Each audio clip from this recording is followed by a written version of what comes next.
Hello everyone. आशा है आप सब सही हैं। किसी भी व्यक्ति को सीआरडीआई या यूरिया डोजर का काम स्टार्ट करना है, ट्रेनिंग चाहिए, मशीन चाहिए, तो दिए गए नंबर पर कॉल करें। आपकी पूरी मदद की जाएगी। धन्यवाद। हेलो एवरीवन एंड वेलकम आज के हमारे इस वीडियो में। तो आज के हमारे इस वीडियो में हम बात करने वाले हैं रोटरी इंजन्स के बारे में। रोटरी इंजन किस तरीके से काम करते हैं, उनके क्या एडवांटेजेस थे और क्या क्या उसके डिसएडवांटेजेस थे, किस वजह से रोटरी इंजन फेल हो गया। आपको आज के मार्केट में, खासकर इंडिया के मार्केट में, तो पहले भी कभी रोटरी इंजन नहीं देखने को मिला। कभी किसी गाड़ी में आया भी होगा तो डायरेक्ट वो इंपोर्ट होके ही आई होगी गाड़ी, तभी उसमें रोटरी इंजन रहा होगा। तो क्यों हमें वो रोड पे नहीं दिखाई दिए, किस वजह से, ये इस वीडियो में हम जानेंगे। सबसे पहले अभी मैं चाहूंगा आपका ध्यान आप स्क्रीन पे दें।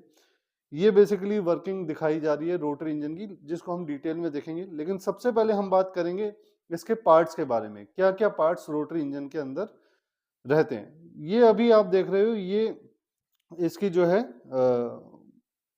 आपका जो हाउसिंग है उसके अंदर, ये आपको यहाँ पे बेसिकली दिखाने का मकसद है कूलेंट की जैकेट्स। इसमें बहुत बहुत ज्यादा कूलेंट की जैकेट्स आपको इंजन में मिलेगी और बहुत ही अच्छे साइज में कूलेंट इसमें जो है इंजन में फ्लो कराया जाता था, ताकि इसमें आपको जो है ठंडक बनी रहे। क्योंकि ये रोटरी इंजन जो है ज्यादा गर्म होता था, उसका एक रीजन ये भी था कि इसमें ऑयल का उस तरीके से यूज नहीं होता जिस तरीके से हमारे नॉर्मल इनलाइन इंजन में होता है। नॉर्मली जैसे अगर हम बात करें 5 लीटर, 3 लीटर, 2 लीटर, तो मिनिमम जो है आपका ऑयल रहता ही रहता है। तो इसमें उस तरीके से ऑयल नहीं रहता, कोई संप नहीं है, कोई इसमें चैम्बर नहीं है जहां पे ऑयल भर के रहे। इंजन के अंदर ऐसा नहीं है। तो इस वजह से इसमें कूलेंट की मात्रा ज्यादा रखी जाती है। यहाँ पे आप जो ये देख रहे हो, ये आपका इनटेक पोर्ट है। यहाँ पे पेट्रोल और हवा जो है खींच करके आती है इस पोर्ट में से। ये आपका जो है आपका एग्जॉस्ट पोर्ट है, और यहाँ पे आपके ये दोनों के दोनों पोर्ट आपके स्पार्क प्लग के लिए, यहाँ पे स्पार्क प्लग का यूज किया जाता है। ये बेसिकली पेट्रोल इंजन है, डीजल इंजन नहीं है। ये इसकी मेन हाउसिंग है, और मेन हाउसिंग में भी कूलेंट जैकेट्स यहाँ पे दिखाई गई हैं। यहाँ भी बहुत ज्यादा डेप्थ में कूलेंट जैकेट्स रहती हैं। इसके अंदर रोटर जो है रोटेट करता है।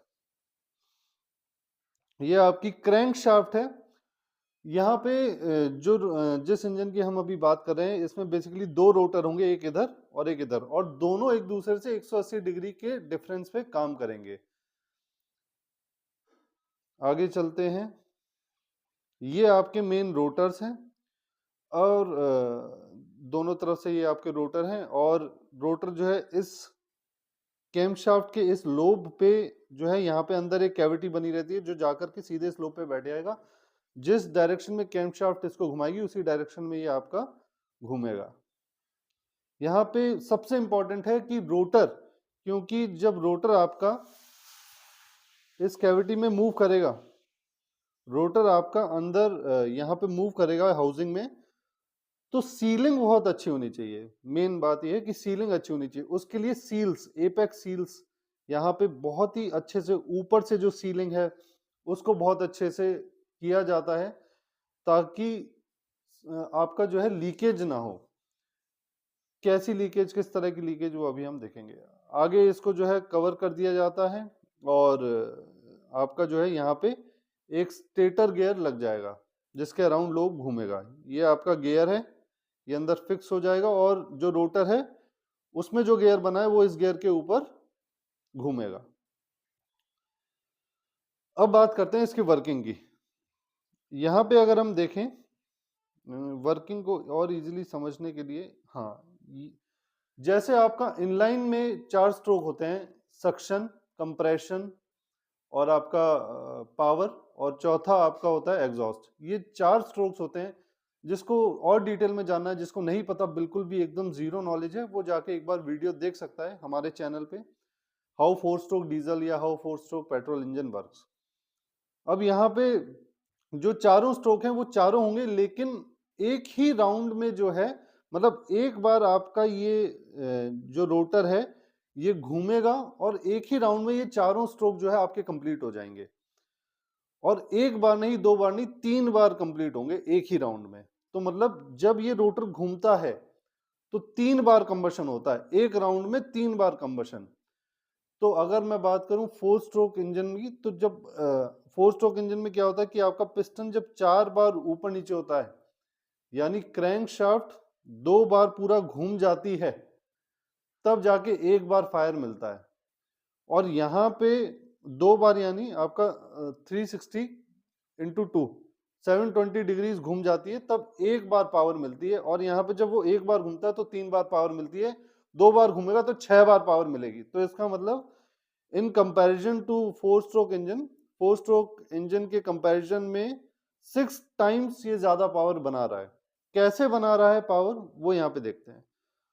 तो अभी ये जो है आपका, ये सक्शन का पोर्ट है। और कैसे होता है सक्शन, ये रोटर जब इस डायरेक्शन में घूमता है, जब ये रोटर इस डायरेक्शन में घूमता है तो यहां से आपका जो है एयर और फ्यूल सक कर लेता है।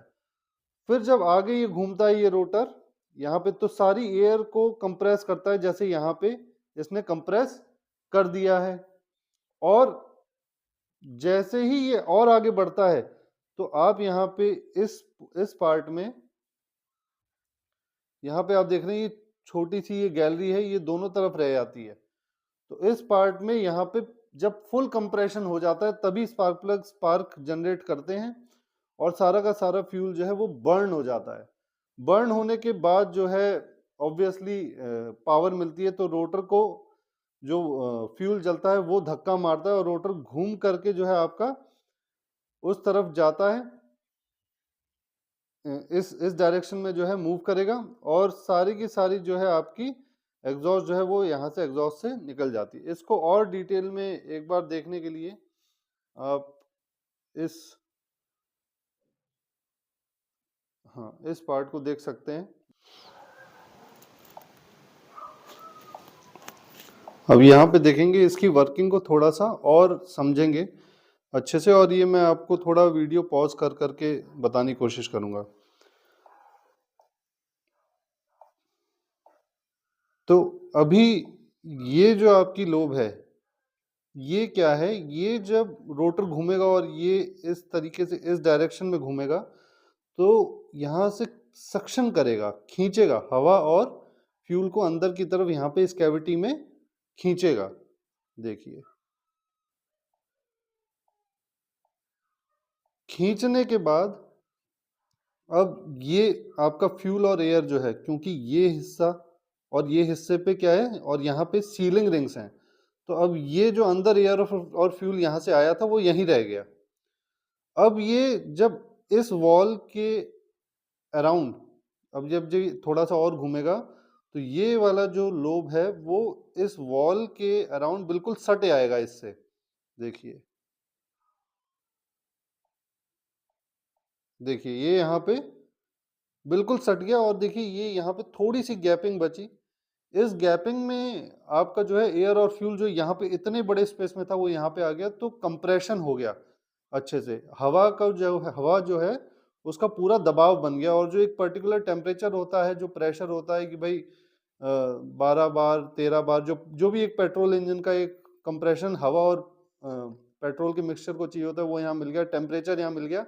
जब वो रीच हो जाता है तो ये स्पार्क प्लग इग्नाइट करते हैं और यहाँ पे आग लगती है। अब आग लगेगी तो कंप्रेशन हुआ, कंप्रेशन जब एंड हुआ तो फिर इग्निशन हुआ या पावर स्ट्रोक चालू हुआ। पावर स्ट्रोक मिलते ही अब इस लोब को ये जो धमाका होगा अंदर वो धक्का मारेगा इस डायरेक्शन में। ठीक, तो देखिए इसको देखते हैं अब आगे क्या होता है। और सारा फ्यूल क्योंकि जल गया है तो वो बर्न गैसेस है उसे बाहर भी निकालना है। देखिए तो ये यहाँ पे आपका फ्यूल जो जला हुआ है वो यहाँ पे आ गया है, और अभी इन दोनों के बीच में सील है, वो बिल्कुल वो नहीं निकलेगा बाहर। और जैसे जैसे ये लोब आगे बढ़ेगा वैसे वैसे एग्जॉस्ट का रास्ता खुल जाएगा और वो एग्जॉस्ट से गैस जो है सारी बाहर निकल जाएंगी।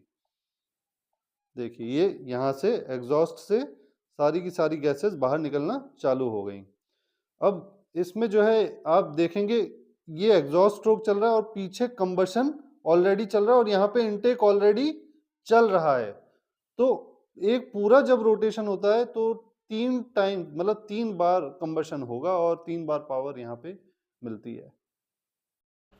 इसलिए इसका एवरेज हमेशा कम था। तो एक इसका डेड होने का कारण ये था, मार्केट में डेड होने का। दूसरा एक जो मेन कारण और था वो ये है कि इसमें लुब्रिकेशन चाहिए। अब लुब्रिकेशन कहाँ से मिलेगी? जब इनटेक हो रहा है यहाँ पे, तो एक छोटा सा पोर्ट और होता है, वहां से ऑयल पंप जो है ऑयल की सप्लाई करता है। तो ऑयल भी पेट्रोल और एयर के साथ जलता है, बहुत ही ज्यादा कार्बन प्रोड्यूस करता है, एमिशन प्रोड्यूस करता है। तो कोई सवाल ही नहीं था कि ये इंजन जो है आपका BS4 नॉर्म्स में या BS5 या BS6 में किसी भी सूरत में पास हो जाए, क्योंकि ऑयल जला रहा है, और ऑयल जब जलता है तो बेहद कचरा अपने साइलेंसर से निकालता है।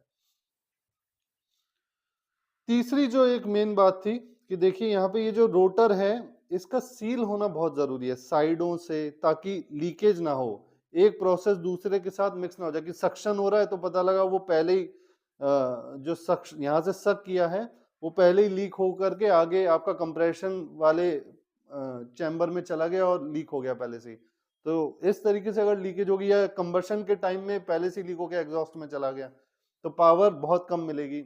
अच्छा, ये चीज इसमें होती भी बहुत ज्यादा थी। जैसा हमने सर्च किया है उसके अकॉर्डिंग 80,000 से 1 लाख किलोमीटर के अंदर ही इंजन कंप्लीट हो जाता था, क्योंकि जो सीलिंग रिंग्स होती थी वो कटे आती थी। जो सीलिंग रिंग्स यहाँ पे इस हर तिकोने पार्ट पे और जो ऊपरी पार्ट है इसका और जो नीचे भी इसको सील करना होता है वहां पे जो है सीलिंग रिंग कट जाती थी, तो इंजन जल्दी जल्दी मांगता था कि इंजन जल्दी जल्दी करना पड़ता था रीन्यू। दूसरी एक बात जो वो ये है कि एक हिस्सा इसका हमेशा कंबशन में रहता है और एक हिस्सा इसका हमेशा सक्शन में रहता है। तो एक पार्ट जो है इंजन का, जो इंजन का एक हिस्सा है वो हमेशा गर्म रहता है और एक हिस्सा हमेशा ठंडा रहता है कंपैरेटिवली। तो एक साइड मेटल जो है वो एक्सपेंड करेगा दूसरे साइड के मुकाबले, तो वो ट्रबल भी इसमें बहुत ही मिनिमम लेकिन कहीं ना कहीं आता है कि एक्सपेंड होगा हीट होने से, और एक तरफ जो है वो कूल रहेगा तो वो थोड़ा सा उसी शेप में रहेगा। तो एक्सपेंशन जब होगा तो ऑब्वियसली लीकेज जो है वो बढ़ेगी। और इसके अलावा अगर अब हम बात करें इसके एडवांटेजेस की, तो इसमें जो मूविंग पार्ट्स हैं वो बहुत कम है। जो मूविंग पार्ट है इसमें एक तो आपका रोटर है और क्रैंक है और एक और रोटर जो इसके अगेंस्ट में चलता है, तो केवल 3 मूविंग पार्ट है। दूसरी बात, इसमें कोई रेसिप्रोकेटिंग मोशन नहीं है जैसे आपका इस वाले इंजन में, जो इनलाइन इंजन में ऊपर नीचे होता है पिस्टन, तो इम्बैलेंसेस बहुत आ जाते हैं। जो शाफ्ट होती है नीचे, क्रैंक शाफ्ट होती है, वो ऊपर और नीचे की तरफ अलग अलग डायरेक्शन में टॉर्क लगता है तो इम्बैलेंस क्रिएट होता है। लेकिन इसमें केवल और केवल गोल ही घूमना होता है तो इम्बैलेंस उतना नहीं होता, पावर बहुत स्मूथली आती है और आपका जो है बहुत ही स्मूथ और बहुत ही वाइब्रेशन लेस इंजन जो है ये चलता है और चलता था, अब तो है ही नहीं मार्केट में। तो इस तरीके से इसका जो है वर्किंग रहता है। ये एडवांटेजेस इसके कुछ हैं, और डिसएडवांटेजेस इसके ज्यादा हैं कि ऑयल जलता है या आपका एक तरफ हॉट रहता है एक तरफ जो है कूल रहता है। इस इसके अलावा जो एक लास्ट बात है कि जो हमारा इनलाइन इंजन है उसमें कभी कभी जैसे ऐसे फॉल्ट हो भी जाता है कि हाई आरपीएम चला जाता है इंजन, तो वहां पे आपको जो है कि जो हमारा इनलाइन इंजन होता है उसमें पिस्टन के अलावा जो वॉल्व्स लगे रहते हैं ऊपर हेड में, उनका टाइमिंग जो है खुलने का बंद होने का, खुलने का बंद होने का पिस्टन के नीचे और ऊपर जाने के साथ बिल्कुल मैच्ड होना चाहिए ताकि फंक्शनिंग सही हो। तो बहुत ज्यादा हाई आरपीएम जब जाते हैं तो वो टाइमिंग एक्सट्रीम हाई आरपीएम पे आउट हो जाती है, और जब भी कोई इंजन बेकाबू हो गया हाई आरपीएम होता है उसमें टूटा फाटी हो जाती है। बट इसमें क्योंकि कोई वॉल्व्स नहीं है, कोई स्प्रिंग्स नहीं है, किसी प्रकार की कैम्पशाफ्ट नहीं है, या कोई अलग से इसमें कुछ भी आपका नहीं है, बिल्कुल 2 स्ट्रोक इंजन जैसे होता है नॉर्मल वैसा ही है, बल्कि उससे भी ज्यादा इजी है क्योंकि इसमें रेसिप्रोकेटिंग भी कुछ नहीं है। तो हाई आरपीएम हाई रिवॉल्यूशन पे जाना इसके लिए ज्यादा इजी है। बट क्योंकि इसके एमिशंस की वजह से या इसके लो एवरेज की वजह से ये इंजन डेड हो गया। तो आई होप आपको इस वीडियो से रोटरी इंजन के बारे में काफी कुछ पता चला होगा। काफी रिसर्च इस पे हमने कोशिश करी है आपको बताने की। आई होप आपको ये वीडियो पसंद आएगा। मिलते हैं नेक्स्ट वीडियो में, तब तक के लिए धन्यवाद।